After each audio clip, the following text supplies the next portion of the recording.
नमस्कार मित्रों, स्वागत है आपका। लीजिए, प्रस्तुत है तीसरी कसम कहानी, जिसको हमने कई वीडियोज़ में जाना। कोशिश करेंगे कि इस वीडियो में ये कहानी लगभग ख़त्म हो जाए, क्योंकि कहानी काफ़ी लंबी है और कई वीडियोज़ बना चुके हैं। इसमें हम आपको ऐसा उबाऊ महसूस नहीं हो, इसीलिए हम लगभग इसी वीडियो में इस कहानी को समाप्त करने की कोशिश करेंगे। तो यहाँ पर था कि हीराबाई जा चुकी है हीरामन के पास से, और उसे लेकर बक्से वाला आदमी जो हीरामन को मिला था वही गया हुआ है। और दूसरे दिन का दृश्य शुरू हो गया था, जब स्टेज पर एक व्यक्ति कह रहा था कि गुलबदन हीराबाई आपके समक्ष आएगी रात में। देखिए भाइयों, आज रात दी रोता कंपनी के स्टेज पर गुलबदन देखिए। गुलबदन, आपको यह जानकर खुशी होगी कि मथुरा मोहन कंपनी की मशहूर एक्ट्रेस मिस हीरा देवी, जिसकी एक एक अदा पर हजार जान फिदा है, इस बार हमारी कंपनी में आ गई है। याद रखिए, आज की रात मिस हीरा देवी गुलबदन। नोटिंकी वाले ने इस ऐलान से मेले की हर पट्टी में सरगर्मी फैल रही थी।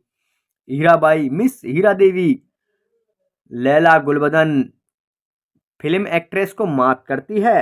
तेरी बाकी अदा पर मैं खुद हूँ फिदा। तेरी चाहत को दिलबर क्या बयां करूं। यही ख्वाहिश है कि तू मुझको देखकर और दिलोल मैं तुझको देखा करूं। किर गड़गड़ घन घन धड़ाम, हर आदमी का दिल नगाड़ा हो गया। लाल मोहर दौड़ता हाँफता बासा पर आया। ए हीरामन, अब क्या बैठे हो, चलकर देखो, जय जयकार हो रहा है। मैं बाजा बज गाजा छापी पठान के साथ हीराबाई की जय जय कर रहा हूँ। हीरामन हड़बड़ाकर उठा। लहसनवा ने कहा, दुन्नी काका, तुम बासा पर रहो, मैं भी देखाऊं। दुन्नी की बात कौन सुनता है। तीनों जन नौटंक कंपनी की एलानिया पार्टी के पीछे पीछे चलने लगे। नुक्कड़ पर जाकर रुक कर बाजा बंद करके ऐलान किया, जाना है। ऐलान के हर शब्द पर हीरामन पुलक उठाता है। हीराबाई के नाम के साथ अदा फिदा वगैरह कुछ सुनकर उसने लाल मोहर की पीठ थपथपा दी। धन है या नहीं। लाल मोहर ने कहा, अब बोलो, अब भी नौटंकी नहीं देखोगे। सुबह से ही धुन्नीराम और लाल मोहर समझा रहे थे। समझा कर हार चुके, कंपनी में जाकर भेंट कर आओ। जाते जाते मुर्शिस कर गई है, लेकिन हीरामन की बस एक ही बात, धत कौन भेंट करने जाए। कंपनी की औरत कंपनी में गई, उस अब उससे क्या लेना देना। चिन्हेंगे भी। वह मन ही मन रूठ गया था। ऐलान सुनने के बाद उसने लाल मोहर से कहा, जरूर देखना चाहिए। क्यों लाल मोहर। दोनों आपस में सलाह करके रोहता कंपनी की ओर चलने लगे। खेमे के पास पहुंचकर हीरामन ने लाल मोहर को इशारा किया कि वह पूछताछ करके बाहर। लाल मोहर के से सिर लाल मोहर कचरा ही बोलने जानता है। लाल मोहर ने एक काले कोट वाले से कहा, बाबू साहेब जरा सुनिए तो। काले कोट वाले ने नाक मुंह सिकोड़ कर कहा, क्या है, इधर क्यों। लाल मोहर की कचहरी बोली गड़बड़ा गई। तेवर देखकर बोला, गुलगुल नहीं, बुलबुल नहीं। गुलगुल नहीं नहीं, बुलबुल नहीं। हीरामन ने झट से संभाल लिया। हीरा देवी किधर रहती है, बता सकते हैं। उस आदमी की आंखें हठात लाल हो गई। सामने खड़े नेपाली सिपाही को पुकार कर कहा, इन लोगों को आने क्यों ही दिया इधर। हीरामन, वही फेनू गिलासी आवाज किधर से आई। खेमे के पर्दे को हटाकर हीराबाई ने बुलाया, यहाँ आओ, अंदर देखो बहादुर, इसको पहचान लो, यह मेरा हीरामन है, समझे। नेपाली दरबान हीरामन की ओर देखकर जरा मुस्कुरा कर चला गया। काले कोट वाले से जाकर कहा, हीराबाई का आदमी है, नहीं रोकने को बोला है। लाल मोहर पान ले आया, नेपाली दरबान के लिए खाया जाए।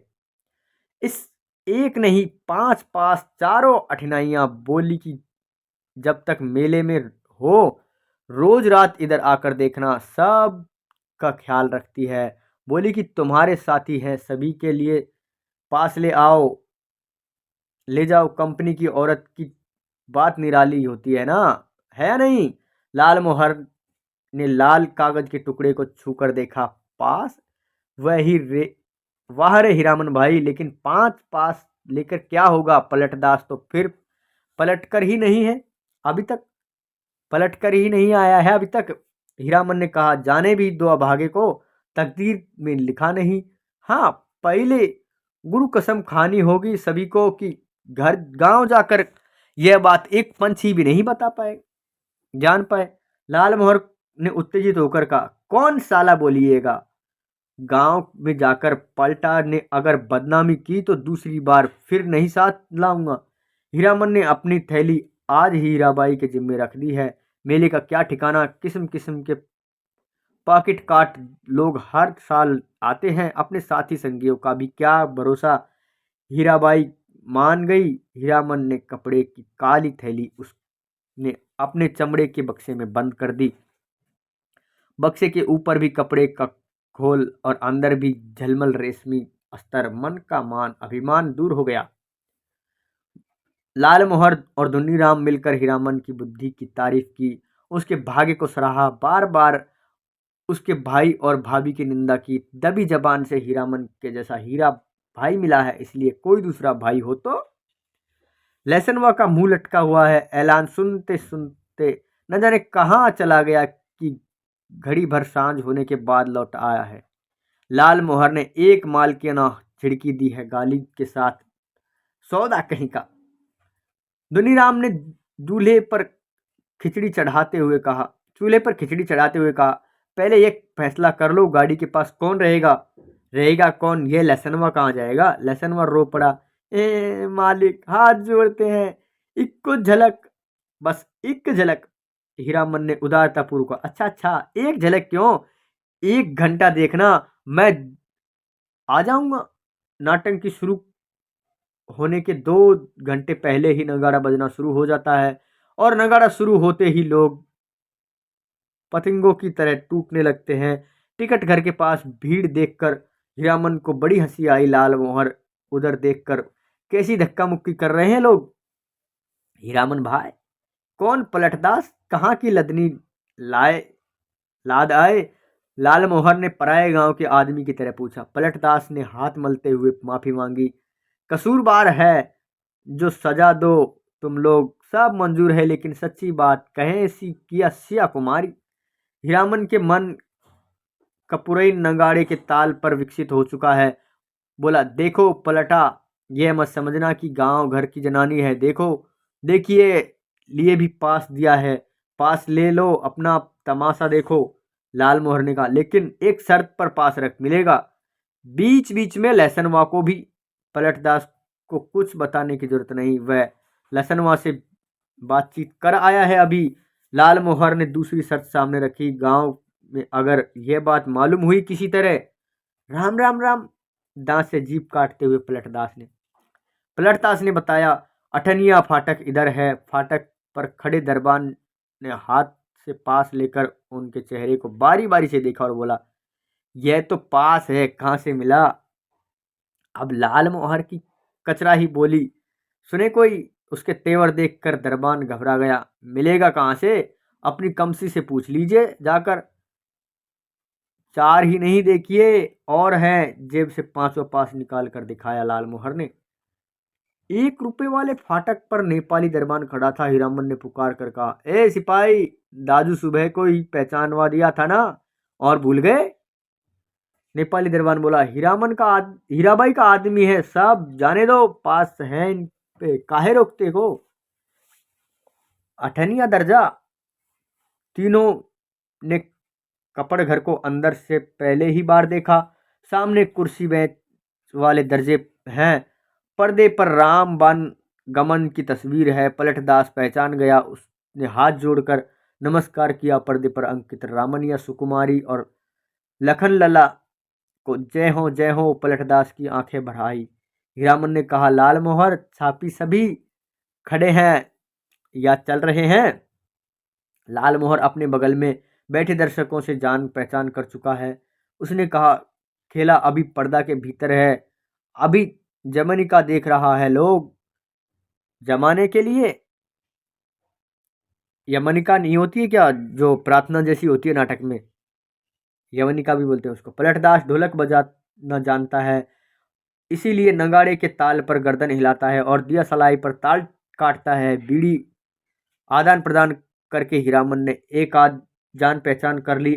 लालमोहर के परिचित आदमी ने चादर से देह ढकनेते हुए कहा, नाच शुरू होने में अभी देर है, तब तक एक नींद ले लें। सब दर्जा से अच्छा अठनिया दर्जा, सबके पीछे सबसे ऊंची जगह पर जमीन पर गरम पुआल, हे कुर्सी बेचकर बैठकर इस दर्जे के मौसम में तमाशा देखने वाले अभी गुपचुप कर उठ चाय पीने, गुच कुछ उठेंगे चाय पीने, यानी चुपके चुपके उठेंगे। उस आदमी ने अपने संगी से कहा, खेला शुरू होने पर जगा देना। नहीं नहीं, खेला शुरू होने पर नहीं, दिरिया जब स्टेज पर उतरे हमको जगा देना। हीरामन के कलेजे पर जरा आंच लगी। हिरिया बड़ा लपटिया आदमी है मालूम पड़ता है। उसने लाल मोहर को आंखों के इशारे से कहा, इस आदमी से बतियाने की जरूरत नहीं। घन घन घन धड़ाम पर्दा उठ गया। हीरा बाई शुरू में ही उतर गई है स्टेज पर। कपड़ घर खचमच भर गया है। हीरामन का मुंह अचरज से खुल गया। लाल मोहर को न जाने क्यों ऐसी हंसी आ गई। हीराबाई के गीत के हर पद पर वह हंसता है बेवजह।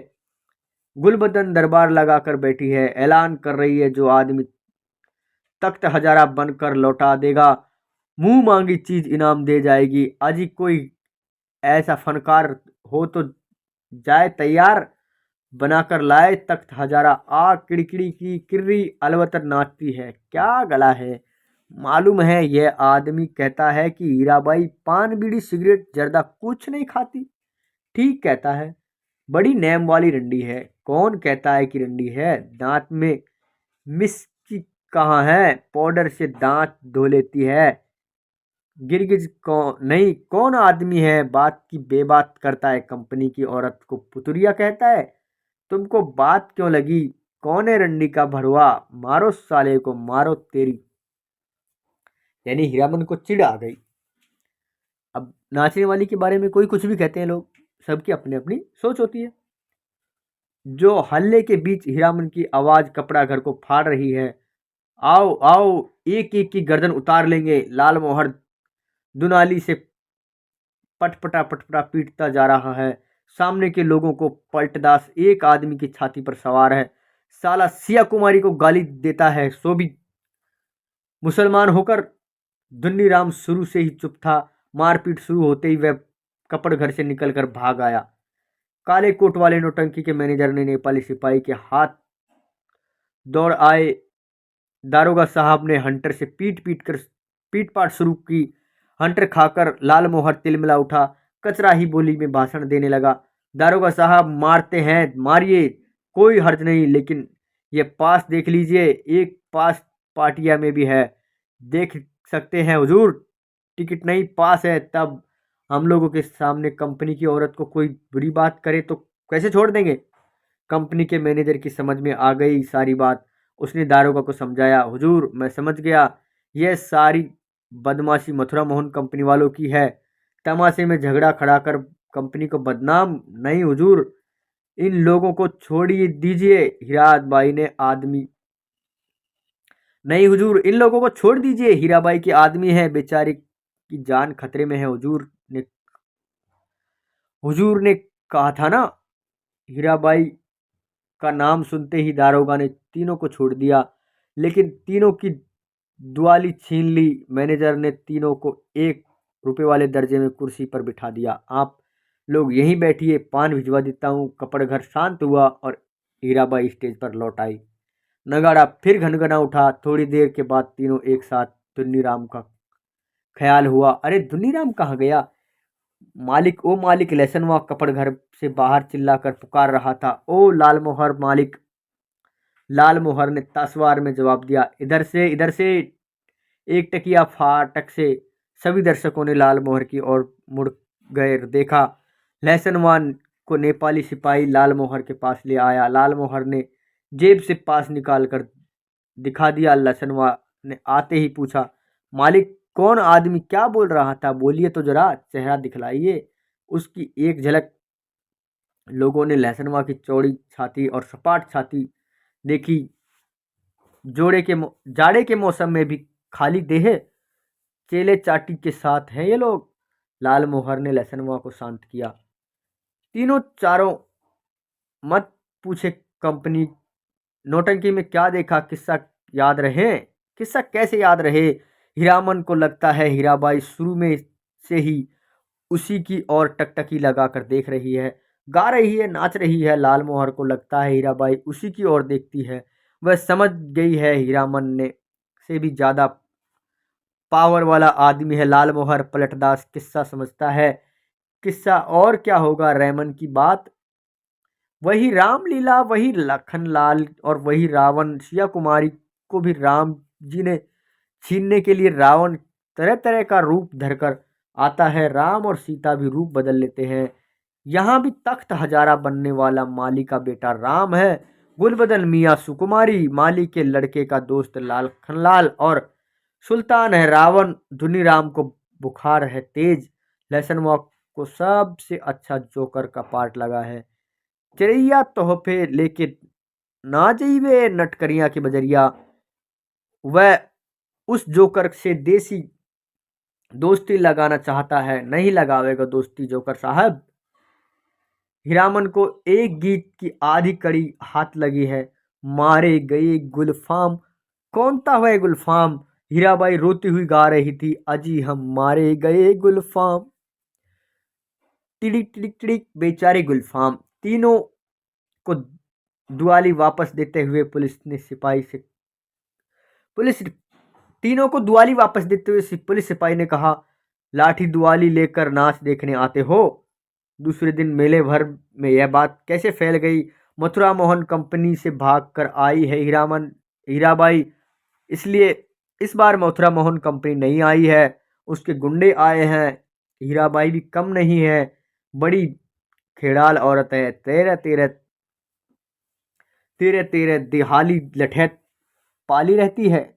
वाह मेरी जान भी कहे तो कोई मजाल है। 10 दिन दिसती दिन रात दिन भर भाड़ा ढोता हीरामन। शाम को ही नौटंकी का नगाड़ा बजने लगता। नगाड़े की आवाज़ सुनते ही हीराबाई की पुकार कानों में पास मंडराने लगी। भैया सीता सही, भैया मीता हीरामन उस्ताद गुरु।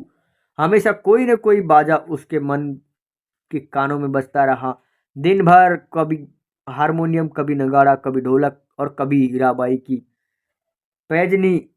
उन्हीं साजे की गत पर हीरामन उठता बैठता चलता फिरता। नौटंकी की कंपनी के मैनेजर से लेकर पर्दा खींचने वाले तक उसको पहचानने लगे, हीराबाई का आदमी है। पलटदास हर रात नौटंकी शुरू होने के समय श्रद्धापूर्वक स्टेज को नमस्कार करता हुआ हाथ जोड़कर लाल मोहर एक दिन अपनी कचहरी की बोली सुनाने गया था। हीराबाई को हीराबाई ने पहचाना ही नहीं।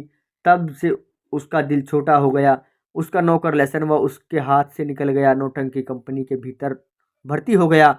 जोकर से उसकी दोस्ती हो गई। दिन भर पानी भरता है और कपड़े धोता है। कहता है गांव में क्या है जो आएंगे। लाल मोहर उदास रहता है। दुन्नीराम चला गया बीमार होकर। हीरामन आज सुबह से 3 बार लदनी लाद कर स्टेशन आ चुका है। आज न जाने क्यों उसको अपनी भौजाई याद आ रही है। दुन्नीराम से कुछ भी कह तो नहीं दिया। बुकार की झोंक में यही कितना अटर पटर बक रहा था। गुलबदन तख्त हजारा लहसनवा मौज में है। दिन भर हीरा बाई को देखता होगा। कल कह रहा था हीरामन, मालिक तुम्हारे अकबाल से खूब मौज में हूँ। हीराबाई की साड़ी धोने के बाद कठोत का पानी अतर गुलाब हो जाता है, उसमें अपनी गमछी डुबाकर छोड़ देता हूँ। लो सूंघोगे? हर रात किसी न किसी के मुंह से सुनता है, वह हीराबाई रंडी है, कितने लोगों से लड़े वह। बिना देखे ही लोग कैसे कोई बात बोलते हैं। राजा को भी लोग पीठ पीछे गाली देते हैं। आज वह हीराबाई से मिलकर कहेगा नोटक कंपनी में रहने से बहुत बदमाश करते हैं लोग, सर्कस कंपनी में क्यों नहीं काम करती, सबके सामने नाचती हीरा। मन का कलेजा थप थप जलता है। उस समय सर्कस कंपनी में बाघ को उसके पास जाने की हिम्मत कौन करेगा, सुरक्षित रहेगी हीराबाई। किधर की गाड़ी आ रही है? हीरामन, ए हीरामन भाई। लालमोहर की बोली सुनकर हीरामन ने गर्दन मोड़ कर देखा। क्या लाद कर लाया है लालमोहर? तुमको ढूंढ रही है हीराबाई, स्टेशन पर जाकर देख। जा रही है? स्टेशन पर जा रही है मतलब अब हीराबाई जा रही है, कहने का मतलब नाटक का अपनी कहानी का भी अंतिम क्षण है। लालमोहर की गाड़ी पर आई है मेले से, जा रही है? कहाँ? हीराबाई रेलगाड़ी से जा रही है। हीरामन ने गाड़ी खोल दी।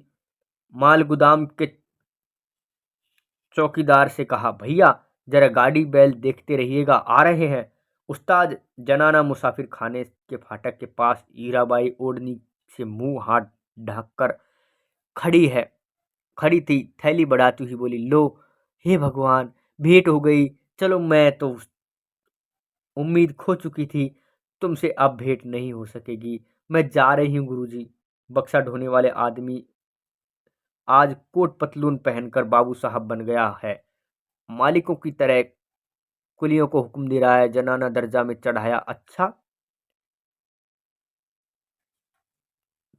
हीरामन हाथ में थैली लेकर चुपचाप खड़ा रहा। कुर्ते के अंदर से थैली निकाल कर दी है हीराबाई ने। चिड़िया की देह की तरह गर्म है थैली। गाड़ी आ रही है। बक्सा ढोने वाले ने मुंह बनाते हुए हीराबाई की ओर देखा। उसके चेहरे का भाव स्पष्ट है। इतना ज्यादा क्या है? हीराबाई चंचल हो गई, बोली, हीरामन इधर आओ अंदर, मैं फिर लौट कर जा रही हूँ। मथुरा मोहन कंपनी में अपने देश की कंपनी है, वनेली मेला आओगे ना? हीराबाई ने हीरामन के कंधे पर हाथ रखा, इस बार दाहिने कंधे पर, फिर अपनी हथेली से रुपया निकालते हुए बोली, एक गरम चादर खरीद लेना। हीरामन की बोली फूटी इतनी देर में के बाद, इस हरदम रुपया पैसा रखिए। रुपया पैसा क्या करेंगे, चादर। हीराबाई का हाथ रुक गया। उसने हीरामन के चेहरे को गौर से देखा, फिर बोली, तुम्हारा जी बहुत छोटा हो गया है। क्यों मिता? महुआ गटवारिन को सौदागर ने खरीद जो लिया है गुरुजी। गला भर आया हीराबाई का। बक्सा ढोने वाले ने बाहर से आवाज दी, गाड़ी आ गई। हीरामन कमरे से बाहर निकल आया।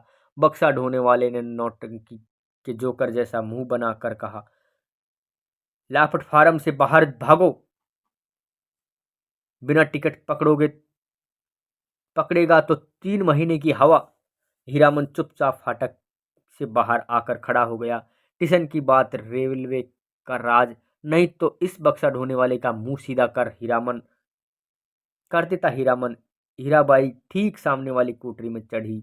इस इतना टान गाड़ी में बैठकर भी हीरामन की ओर देख रही है। टुकुर टुकुर लालमोहर को देखकर जी जल उठता है। हमेशा पीछे पीछे हरदम हिस्सेदारी सूझती है। गाड़ी ने सीटी दी। हीरामन को लगा उसके अंदर से कोई आवाज निकलकर सीटी के साथ ऊपर की ओर चली गई। कू कू इस, छी छी, ई छक्का गाड़ी, छक गाड़ी हिली। हीरामन ने अपने दाहिने पैर के अंगूठे को बाएं पैर की एड़ी कुचलने कुचल लिया। कलेजे से धड़कन ठीक हो गई। हीराबाई हाथ में पर बैंगनी साफी से चेहरा पोंछती है। साफी हिलाकर इशारा करती है, अब जाओ। हीराबाई डिब्बा गुजर गया। आखिरी डिब्बा गुजर गया। प्लेटफार्म खाली कर सब। हीरामन ने अपने दाहिने पैर के अंगूठे को बाएं पैर की एड़ी से कुचल लिया। कलेजे की धड़कन ठीक हो गई। हीराबाई हाथ की बैंगनी साफी से चेहरा पोंछती है। साफी हिलाकर इशारा करती है, अब जाओ। आखिरी डिब्बा गुजरा। प्लेटफॉर्म खाली, सब खाली। खोखले मालगाड़ी के डिब्बे, दुनिया ही खाली हो गई। मानो हीरामन अपनी गाड़ी के पास लौट आया। हीरामन ने लाल मोहर से पूछा, तुम कब लौट रहे हो गांव? लाल मोहर बोला, अभी गांव लौटकर क्या करेंगे, यहाँ तो भाड़ा कमाने का मौका है। हीराबाई चली गई, मेला अब टूटेगा। अच्छी बात, कोई सामाद देना है घर। लाल मोहर ने हीराबाई को समझाने की सॉरी लाल मोहर ने हीरामन को समझाने की कोशिश की, लेकिन हीरामन ने अपनी गाड़ी गांव की ओर जाने वाली सड़क की ओर मोड़ दी। अब मेले में क्या धरा है, खोखला मेला। रेलवे लाइन की बगल में बैलगाड़ी की कच्ची सड़क गई है दूर तक। हीरामन कभी रेल पर नहीं चढ़ा है। उसके मन में फिर पुरानी लालसा झांकी, रेलगाड़ी पर सवार होकर गीत गाते हुए जगन्नाथ धाम जाने की लालसा। उलटकर अपने खाली टप्पर की ओर देखने की हिम्मत नहीं होती है। पीठ में भी आज भी गुदगुदी लगती है। आज भी रह रहकर चंपा का फूल खिल उठता है। उसकी गाड़ी में एक गीत की टूटी कड़ी पर नगाड़े का ताल कट जाता है। बार बार उसने उलट कर देखा, बारे भी नहीं, बांस भी नहीं, बाघ भी नहीं, परी देवी माता, हीरा देवी, महुआ घटवारी, कोई नहीं। मरे हुए मूर्तों की गूंगी आवाजें मुखर होना चाहती है। हीरामन के होठ हिल रहे हैं। शायद वह तीसरी कसम खा रहा है, कंपनी की औरत की लदनी। हीरामन ने हठात अपने दोनों बैलों को झिड़की दी, दुआली से मारते हुए बोला, रेलवे की लाइन की ओर उलट उलट कर क्या देखते हो? दोनों बैलों ने कदम खोलकर चाल पकड़ी। हीरामन गुनगुनाने लगा, अजी हाँ मारे गए गुलफाम, अजी हाँ मारे गए गुलफाम। तो मित्रों, इस कहानी का नाम इसीलिए तीसरी कसम और मारे गए गुलफाम रखा हुआ है, क्योंकि हीरामन तीसरी कसम यही खाता है कि कंपनी की औरत नहीं ला देंगे। तीसरी कसम का कारण आपको स्पष्ट कर दें कि हीरामन जो है, हीरामन का मन जुड़ जाता है किससे? हीराबाई से। उसे लगाव हो जाता है, एक तरीके से प्रेम हो जाता है। और कहानी में कुछ संवादों से, कुछ चित्रों भावों से ऐसा लगता है कि हीराबाई को भी हीरामन से लगाव हो गया है, लेकिन वह मजबूर होकर उस आदमी के साथ जा रही है। तो हीरामन को ऐसा लगता है कि अब वह हीराबाई को कभी नहीं पा सकेगा, उसके साथ कभी नहीं रह सकेगा। इसीलिए वह तीसरी कसम खाता है कि कंपनी की औरत को नहीं लेके आना है, क्योंकि लगाव हो जाता है और जुड़ाव हो गया तो फिर हीराबाई के जैसे उसको छोड़ कर चली जाएगी, और वह ये नहीं चाहता है। इसीलिए वह तीसरी कसम खाता है। पहली कसम बांस लादने की, दूसरी कसम चोरी का माल की, तीसरी कसम कंपनी की औरत की। तो मित्रों, ये तीसरी कसम कहानी का थोड़ा रहस्य है। वाचन में अगर कुछ अशुद्धियाँ हो गई हो तो माफ़ करिएगा। कहानी इतनी अच्छी है कि वाचन पर ध्यान नहीं जा पाता है। कहानी में भाव में बहकर उसे पढ़ना ही उचित लगता है। कहने का भाव ये है कि कहानी बहुत अच्छी लग रही है, और ये कहानी लगभग यहाँ पर ख़त्म ही है अपनी। आगे इस कहानी में कुछ भी नहीं है। गाना आ गया जी, हम मारे गए गुलफाम। अब आप इस कहानी को एक बार शुरू के हिस्से से अंत तक देखिए, उसके बाद में ये कहानी आपकी समझ आएगी। कहानी में जो प्रश्न हैं वो पूछे जाएंगे तो आप इसमें से अच्छी तरह से जवाब दे पाएंगे। कहानी को भाव से समझिए और जो कहना चाह रहा है लेखक वो समझिए। तो इसी के साथ में लेते हैं आपसे विदाई। नमस्कार, धन्यवाद। मिलेंगे फिर अगली वीडियो में।